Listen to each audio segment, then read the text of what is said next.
receivers are activated to warn of the impending hazard. Tests for these receivers are normally conducted by the National Weather Service every Wednesday between 11 and noon. When there is a threat of severe weather on Wednesday, the test will be postponed until the first available good weather day. Reception of this broadcast and the warning alarm will vary at any given location. This variability, normally more noticeable at greater distances from the transmitter, will occur even though you are using a good quality receiver in perfect working condition. The tone alert will be activated for selected watches and warnings affecting the following counties.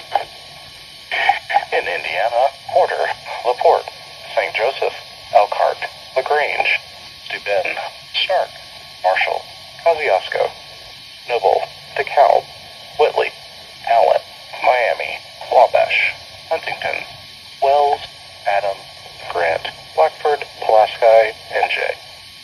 In Ohio, Williams, Fulton, Defiance, Henry, Paulding, and Van Wert. And in Michigan, Berrien, Cass, St. Joseph, Branch, and Hillsdale.